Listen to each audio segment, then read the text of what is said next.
Ardmore Leader election coverage continues this week with part 3 of our 10-part interview series preparing local voters for the April 7th elections. This week, city officials talk road conditions and a proposed 1-cent sales tax. Ardmore Decides 2026 continues this week in Ardmore.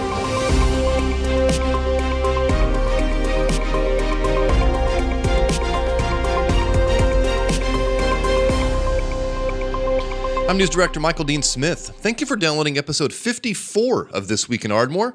This is a weekly podcast from Ardmore Leader dedicated to independent coverage of local news.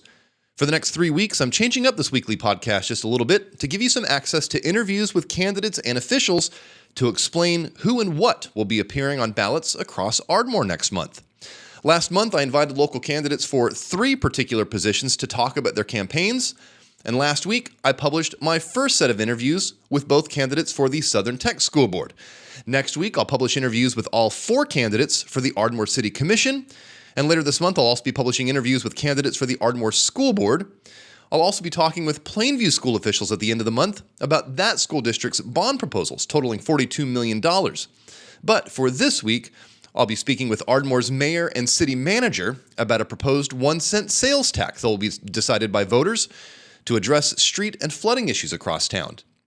Now, just a bit of a heads up, candidates and officials did not receive any of these questions in advance, and the interview that you're going to be hearing this week will be played as it was recorded live.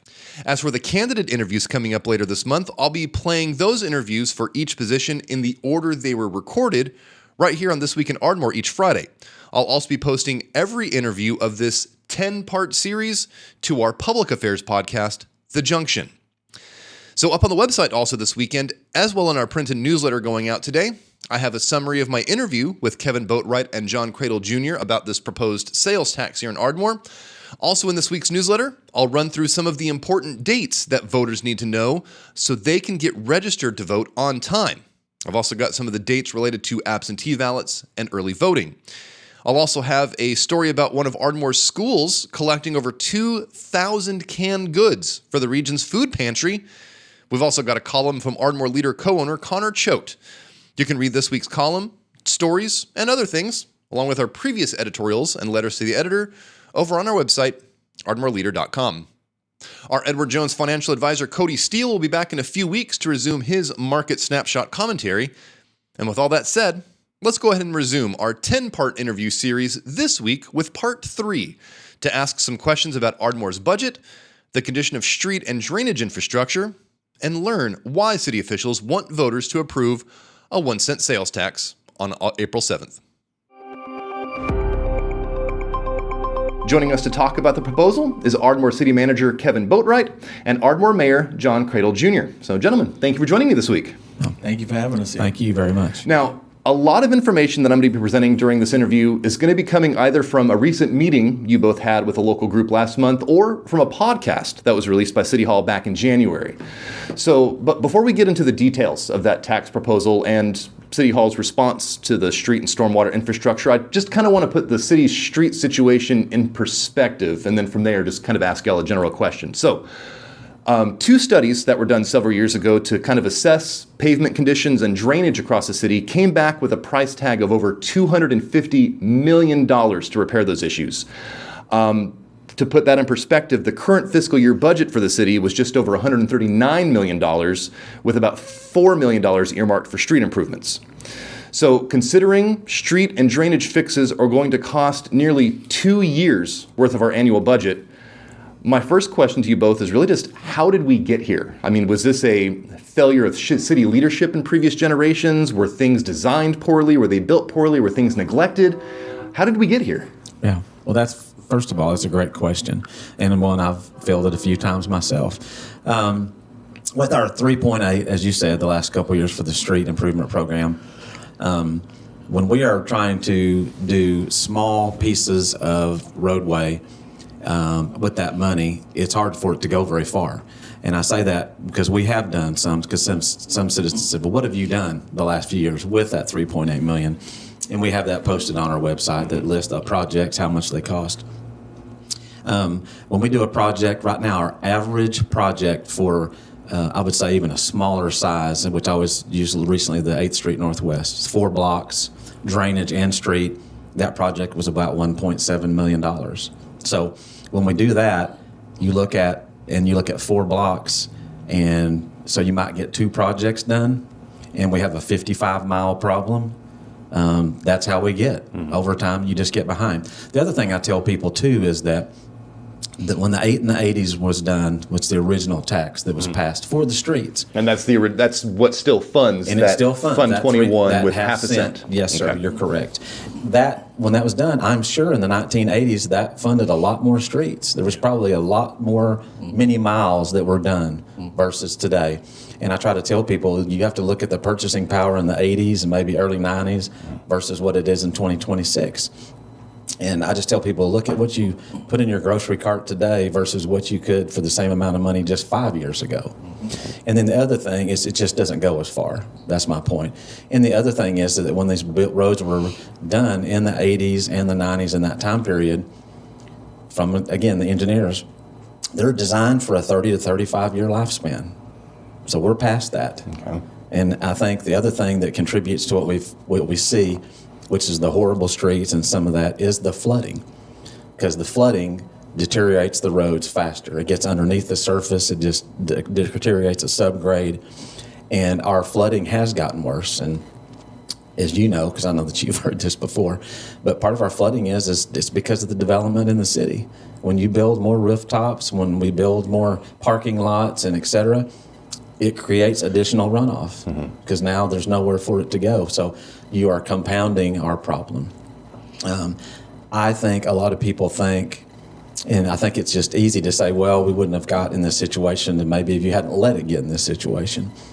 We can easily point to what has been done the last several years to show things have been getting done. It's the total scope of the issue is so big and so large. The amount of money that we have does not go very far. And so this didn't all creep up in the last 5-10 years. I mean, these roads have been bad. It's just now that they are getting to a point where they accelerate the deterioration so fast. To speak of rising material costs and the costs, as you mentioned, the cost of it to repair the roads. Even back in the 80s, the cost is even more, and it's extravagant. So you put all that together, we only have a small portion, the budget that's going towards streets. You put all that together. When you fix one, by the time you catch up, you actually going back, and, right. And it's like almost like a cycle that you can't get out of. So it's not that things work has not been going on to get these repairs done. It's just that the task is it's just huge, right? In trying to get it done. That's why this presentation of the 1 cent sales tax. I want to actually direct this question at you, John, since you're the elected representative at City Hall. Those 2 assessments that I mentioned earlier, Kevin had mentioned 55 miles of road that need repairs. Another assessment identified 17 flood-prone areas across the city. How do those findings line up with what you hear from residents and constituents and just what you've experienced on your own? Do you think that those assessments have properly identified the areas of town that need the most improvements? So the areas of town that's definitely in need of most improvement are on the east side of Ardmore. So without it, it's that mainly northeast side of Ardmore and southeast as well. I think the assessment has, and I think what I get from people is we're not seeing anything being done. That's the conversations that come when my phone rings. We're not seeing anything being done, and I can point out to them the different things that have been done all around the city. It's just hard to convince people that live maybe in the southeast side that things are getting done, and then even if I point out a place or part on the southeast side or northeast side. they'll say, well, that's just one, or that's just two, So it's not a conversation that you're going to win. So I think Kevin mentioned this at one time before, and I totally agree, because it's what I do as well.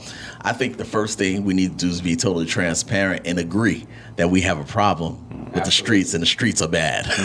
So I start off by saying I agree with you 100%. And I've told the commissioners just that, and I might have told you, Michael, we've spoken a few times before, is any citizen calls me and you can just name a street and they say, Kevin, I live on X street and it's horrible. I say, yes, sir, yes, ma'am, it probably is. Even if I haven't been there recently.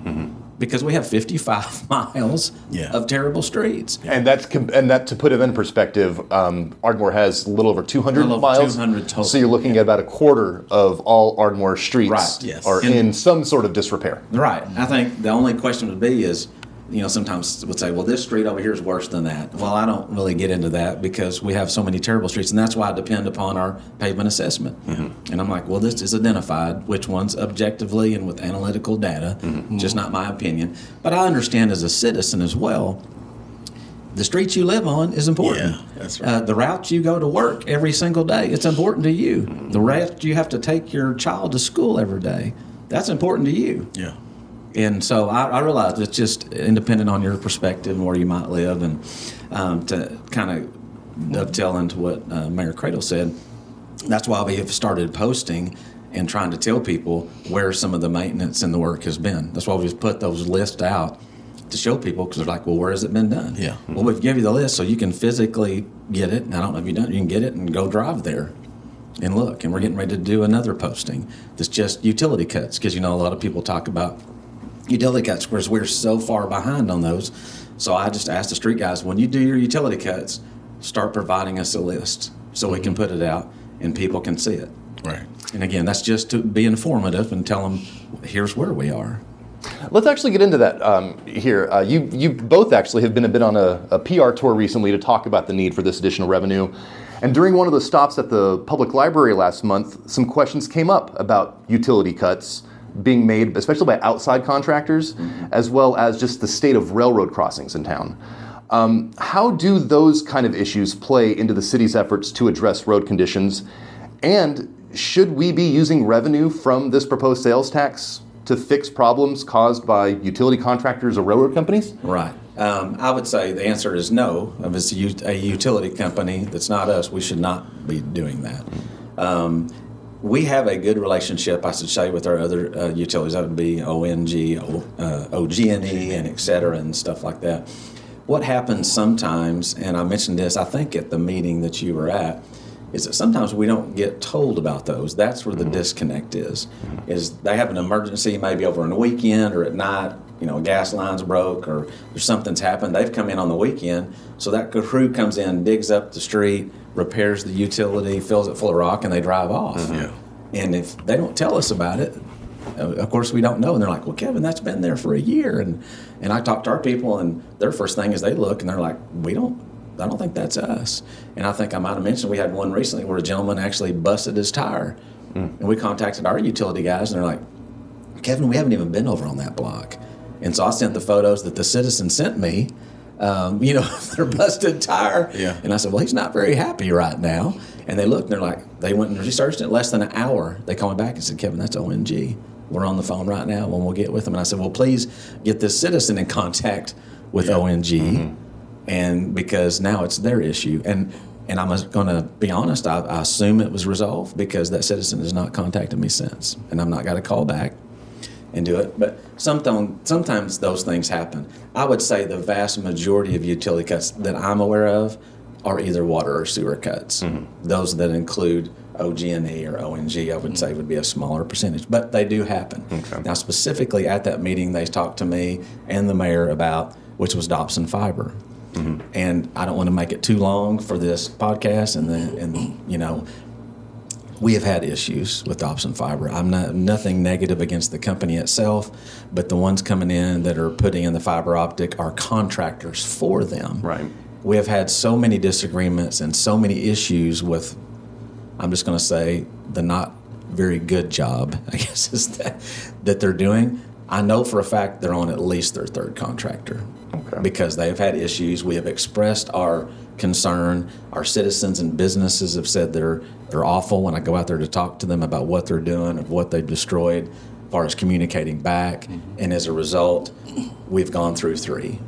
So, and to their credit, they've agreed with us, hey, this company hasn't worked out, they've gone to another one. This one didn't work out, now we're on to another one.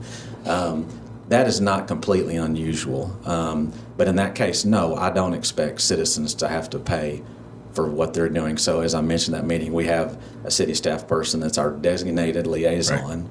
Right. And that if you have a Dobson problem and you call City Hall, I asked Lori, I said, get it to that person, because he's the person. And if they don't meet weekly, I know they meet at least every other week to talk about any outlying issues they might have. Okay. And I'll let the mayor, if you want to, I'll let you tackle. You want to talk about the railroad a little bit? So that was brought do up. you want to? Yeah. Do you want to? Yeah. That way I don't have to talk about it again. But. So we've had ongoing challenges, just communication wise, with the railroad. Just trying to get some things fixed. Why is this? One season we had a train that was just sitting there on 3rd for over a week. It might have been even longer than that, just sitting there. And the calls didn't stop. The calls kept coming. I think that was on 3rd, blocking 3rd, if I'm not mistaken. And we tried to get in touch with different individuals. And then for years prior to that, we had trying to remember the street. It crosses by the. We had one crossing that was critical because we had a senior who lived right there, and that one crossing that we had that was shut down for the longest. And the repair, of course, is on them. They had to make the repair so they can open that back up. Well, we had a citizen who wanted to take on. We tried to make contact. We tried to call. We would try to email. We actually had 2 citizens go at it. One who lived right by the pool, right. and another one whose parent, who's now deceased, lived there and was worried about response time from emergency EMS, services, emergency services, different things like that. They have to go all the way around just to get to him, and other citizens as well. But of course, her concern was her, her relative. So that being said. Kevin said, maybe, and I too said, well, maybe you'll have some, better luck. And she actually took it on, a citizen. I love that. Citizens agreeing to take it on. The other one also agreeing to take it on and contact people. So, well, and then when it came back to us, they were finding the same problems. The people were changing. First, this person is in charge. 3 months later, another person in charge. 3 months later, another person in charge. So it's the communication has been a problem. And recently, because they wanted something, and this is how I'm going to pass it on to Kevin, because they wanted something, they reached out to us. And now the tables have turned, and now Kevin could probably tell you better about what happened there, which is probably still going. Right. They want to make a long story short. They wanted to meet, which that was very unusual because our communication, as the mayor said, has been poor. Yeah, that's just the facts. Yeah. Through multiple city engineers and myself, and as you said, a couple of citizens. We told them we're not trying to take our work and put it on you, but. Right. We want you to. They wanted to do it actually. Yeah, they're like, we weren't give putting us it the on numbers. them. Give us the numbers. I'll call them. And I said, right. Yes, ma'am. Right. And I gave them the numbers, and of course they started realizing what we did. Kevin, they won't do anything. I'm like, correct. This they is won't what we've been doing. if they call you back. And I think their thing is like, well, can't you make them? Yes, and I think that's a common misperception. Yes. I think of our citizen is that somehow we have the authority to do it. And as I mentioned at the meeting that you were at, we've had the Oklahoma Corporation Commission be here. We've talked to ODOT on what they can do. I've spoken to Congressman Tom Cole, who's a federal congressman, about it. And they've all said pretty much the way federal law is written, the railroads basically answer unto themselves. Yeah. I can't force them to do anything. And that's very frustrating, not just for our citizens, but for John as the mayor and myself as the city manager, to go through all these and feel like you're having no impact, but you know it's impacting our citizens. Yeah. So it's frustrating on our part to do that. And I think a lot of citizens, that just it's nobody's fault. They just don't realize. But I can honestly say most of our attempts with the railroad have been very unsuccessful. As I said to them in our first meeting we had, I said, do you know what the nicest, most recent railroad crossings we have in Ardmore are? And this, you know where I'm going on this, and it's true. And they're like, no. And I said, when we redid Main Street down here for part of the streetscape, I said, that crossing is beautiful. And I said, you know why? Because the citizens of Ardmore paid for it. And then I said, the most recent one is, we did another one over here on Sunset and Hollingsworth. That railroad crossing is 10 times better than it was before. And I said, you know why? Because the citizens of Ardmore paid for it. I said, when we're paying the tab, it seems like things can get approved. We ask BNSF to do something, it's crickets. Right. You know, and again, not trying to put off, that is the true facts. And that's why with our last meeting with the BNSF representatives, I asked the commissioners to be there. I wanted them to see and hear what I'm seeing and hearing. And basically their stance was they want to help us do some things now, but they want us to close 3rd Street Northeast, which is a major thoroughfare for the east-west connection of the city and all the citizens of Ardmore. And I'm paraphrasing for you, John, and the other commissioners, but basically they said that's a non-starter. If that's where the conversation starts, then we don't have much to add. Okay. In other words, at least some good faith should be shown on their end. Sure. First, before we even talk about closing 3rd. I'm not for closing 3rd. But for it to be a conversation, you know, some good faith should be shown on a lot of end. They have, in my perspective, they have a lot of catching up to do in that area before we can even talk about doing something like that. Okay. Let's bring it back. We're talking with Ardmore City Manager Kevin Boatwright and Ardmore Mayor John Cradle Jr. about the proposed 1-cent sales tax that'll be appearing on Ardmore ballots coming up on April 7th.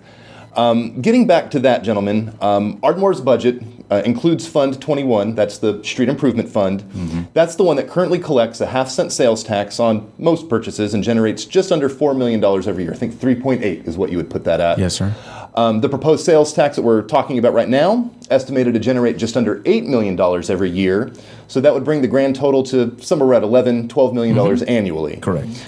But even after 10 years of those two revenue streams, that would still generate less than half of what engineers expect fixing all these issues would cost. Correct. What cost reduction measures can be made elsewhere in the city's budget that might be able to help divert more money to roads and drainage? That's a great question.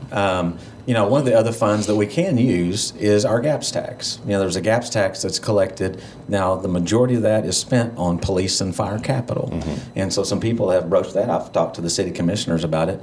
And we could. And that fund generates about $3.8 million because it's a half cent as well. And do that. But so let's just say we take, I don't know, half of that, you know, leave the other half for fire and police capital and do that. We can do that, and that would help us get closer. But it's still not, again, we're not going to get to that amount. You know, we did reach out to our federal delegation, and we were able, for the interest of time, I won't go through it, but after many steps, there is not an official announcement, but it looks like we're going to get possibly up to $7.5 million that'll go towards one of the huge flooding issues, which is 12th and Commerce. So we're trying to get any money, my term is looking under any rock we can to say, hey, is there some money under there, something we can use? You know, as far as other cost-cutting measures, I hate to just throw one out, a specific one besides the GAPS tax that we could reduce that, because someone said, well, you just need to use all the GAPS tax. And I'm like, I don't think that's a really smart move when that's where you purchase all of your police cars, all your fire trucks, all the bunker gear, you know, all of those things they're critical for public safety.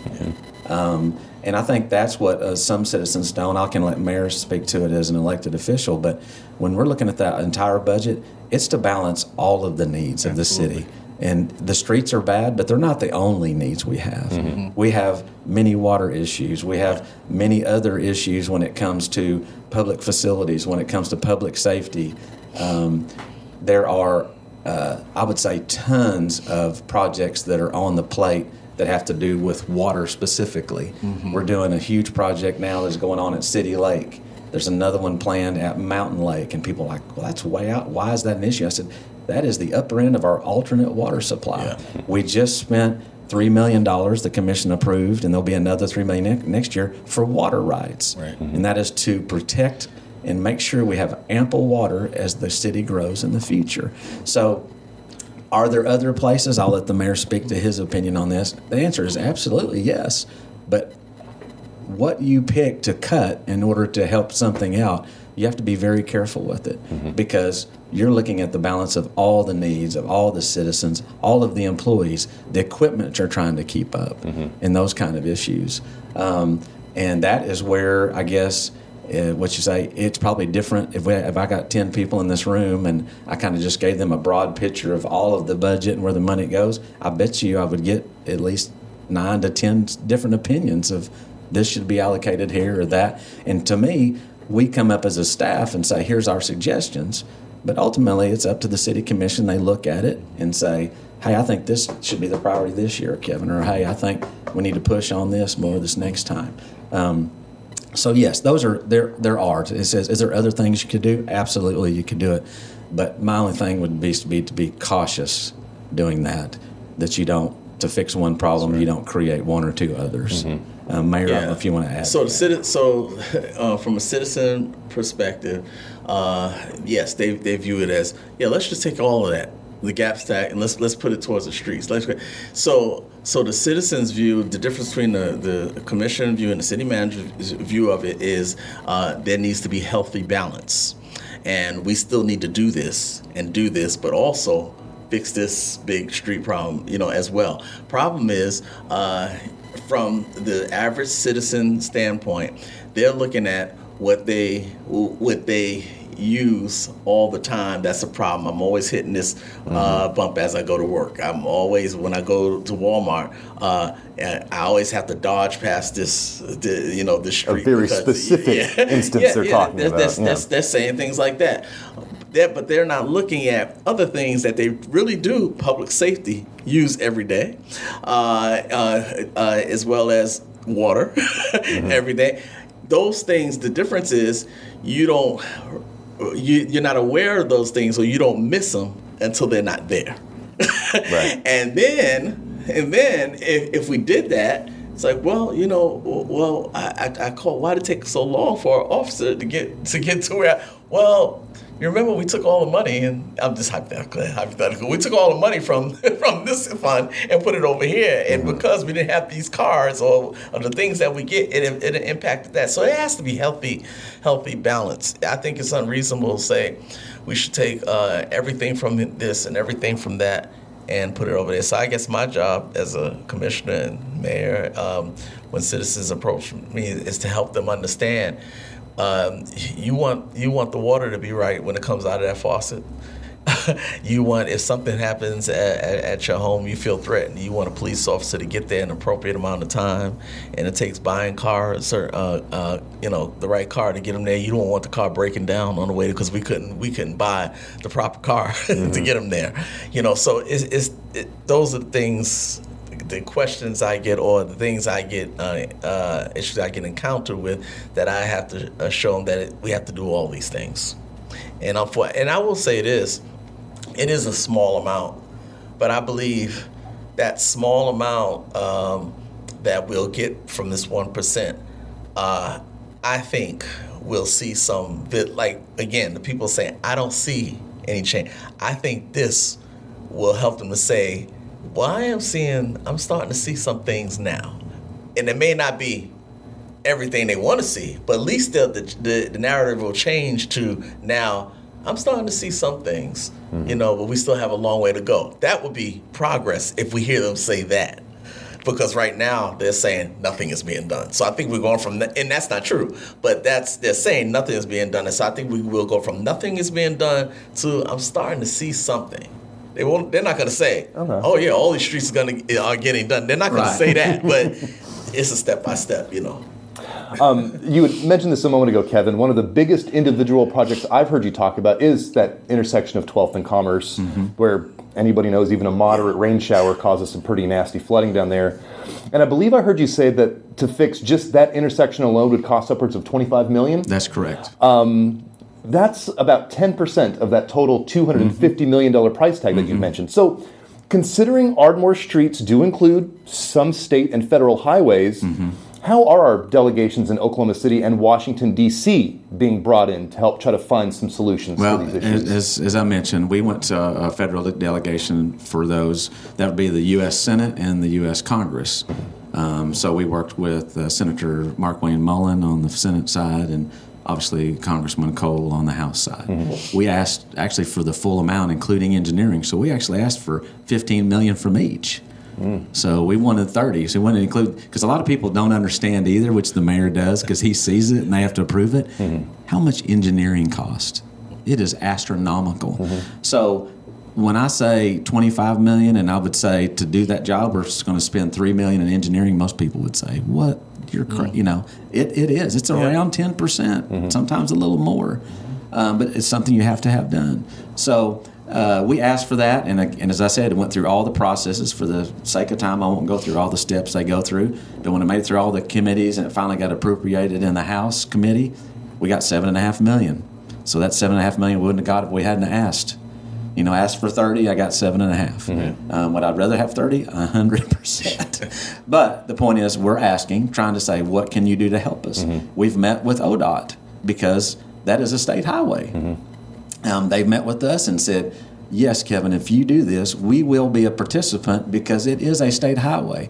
When I tried to drill them down more on, okay, what about how much do you think? Is that $3 million or 4 or 5, whatever? Like, well, we can't comment. But I can't tell you that, but we will participate because it is a state highway. And that's kind of what we got out of it. So my hope is between the federal money, anything that ODOT, can provide, that our 25 will be a lot less. Does that make sense? But I do know, because that is one of the busiest intersections in the entire city, that is a priority. To get that done. And when people say that, I want to tell them too, when they look at that drainage study, that's not just the specific physical location of that intersection. Right. It also goes farther north and over to the east because everything drains to there. You've got to look at where that water's coming from, essentially. Right. What's creating that? So it's not just that intersection, it's everything that contributes to that. Misunderstood. And so it's kind of misunderstood. I'm like, if you get the drainage study and you look at it, it has a map and it kind of shows you the areas that are affected that would would make it necessary to fix that in order to fix the intersection itself. And that's a lot of cases, and that's what I've tried to explain to some citizens that have asked. Another one that is horrible that we've got on the list is over in the tree streets and all that flooding over there. Well, a lot of that's because it drains from the west and it all comes east. And they're like, Kevin, and when you get over there, Comanche and Ash and, those are horrible. They're not bad. They're horrible. Yeah. But as I tell everybody, they're like, why don't you fix that? Well, we really need to fix what's the cause, and that's the flooding of everything that comes from the west and comes through that that whole subdivision. So they need to be addressed. And we have others too, which the mayor can name. We're like that too. And that's the reason, talking to the subject matter experts, I will say, that did the 2 studies, is they said, Kevin, you can't look at one without the other. The drainage issues and your street issues are hand in hand. So you've kind of got to look at those. And the other thing is, people have said, well, I had this to a group I spoke to Sunday afternoon. Asked me this, and they said, well, Kevin, why are you only asking for a penny if it's you need twice that? And I said, well, I am trying to be reasonable here. But that's what well, if you really need it, you need it. And I'm like, I appreciate that, and you see it. But again, we're trying to be cognizant of that. We're working for the taxpayers, and we're not trying to take all your money. And the other thing, which they put in perspective to me, they're like, well, Kevin, have you figured that up? And I said, figured what up? And they're like, well, it's a penny for every dollar, right? And I'm like, yes. And they're like, do you realize that for somebody to cost them an extra $10, they got to spend $1,000? And I said, well, I didn't, but thank you for pointing that out. So I think there's a lot of misconception too of how much that penny is going to affect people. And again, I just go back and I'll let the mayor talk his point, I think one of the biggest selling points for the sales tax is that we know for a fact that over a third of it's paid by non-residents. That's either commuters coming off I-35 or people that just come here to shop, work, or seek health care. If you can, let's say it's going to raise 80 to 90 million, that's what the bond attorneys say, that's projected. If you can get 25 to 30 million, and as an Ardmore resident, you don't have to pay for it, that tax burden's being spread out among a lot more people. And my argument to that also would be, these people also drive on your roads. They drive on our roads every day. So why not share that tax burden a little bit out? Mayor, I don't know what your take is on that. Well, that's been the big plus. The big plus for citizens, and that they mentioned that, well, at least we don't feel like we're shouldering it on our own. This 1 cent sales tax, if we agree to it and the vote goes that way. We also getting all of the people. We getting people who work here and then leave. Go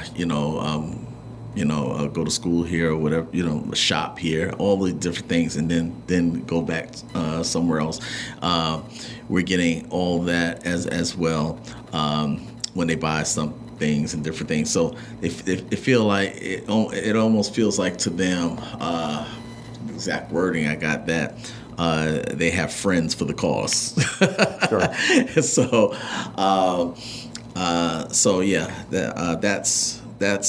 That is the plus, that you have the ones that are just coming in off it, and that's a large percentage. If you just look at lunchtime, and drive around, you could tell that, and then compare that to after hours. Or earlier, you can tell that it's a large portion of the city during daytime versus nighttime. That can contribute to that.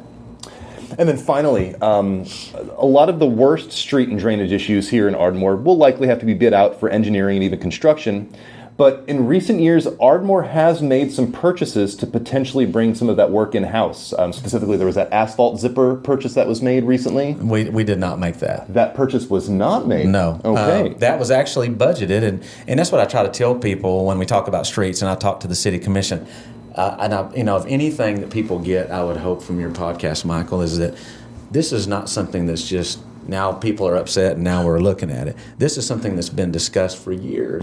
Those studies were started several years ago because the commission spoke to me and said, Kevin, what can we do to make large, substantive, positive impacts? Because the way we're going about it, doing a few blocks here and a few blocks there and a patch here, that's not large, substantive. A lot of people don't see it. Right. And so one of the things we looked at is, because I think doing the same thing over and over, expecting a different outcome, that's not what we want to do.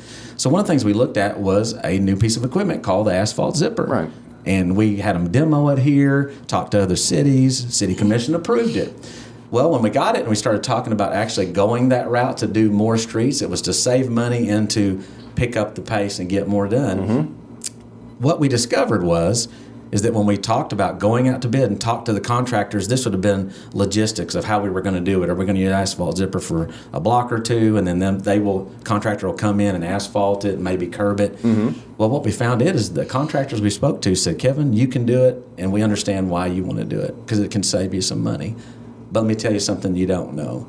And I'm like, what is that? And they're like, if you ask us as a contractor to do this, where we have to come in and do a block or two, because you just don't want chewed up streets all over the place. If you ask us to do that, we're going to charge you as a contractor a lot more money, because we're going to have to come in, set up, do the roads, leave. Come in, set up, do a few roads, leave. Come in, set up, do a few. Yeah. We're going to charge you more.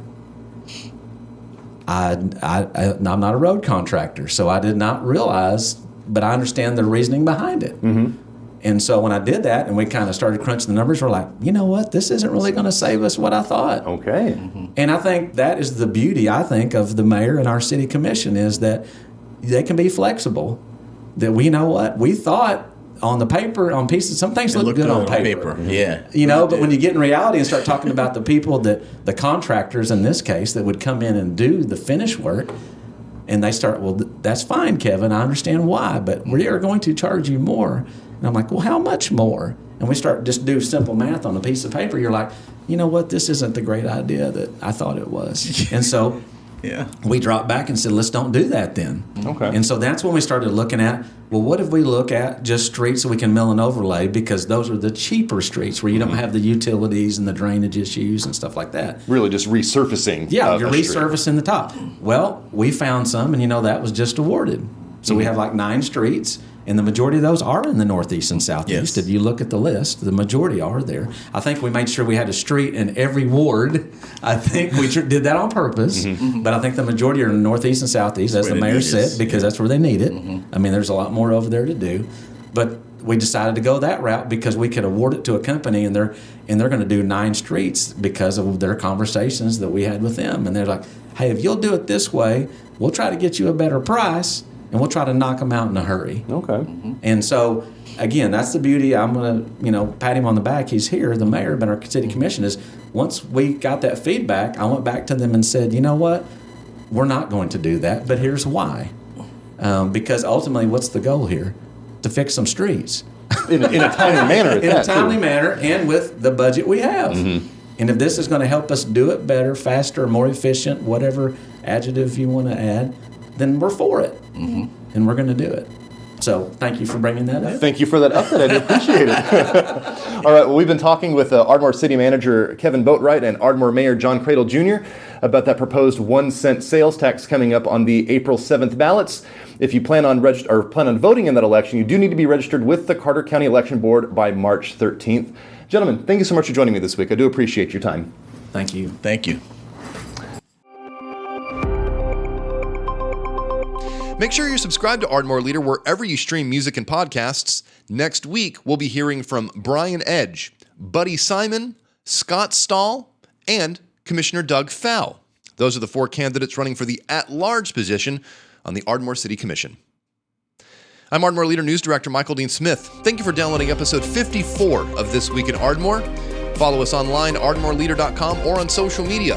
And until next Friday, I hope you have a positive week ahead.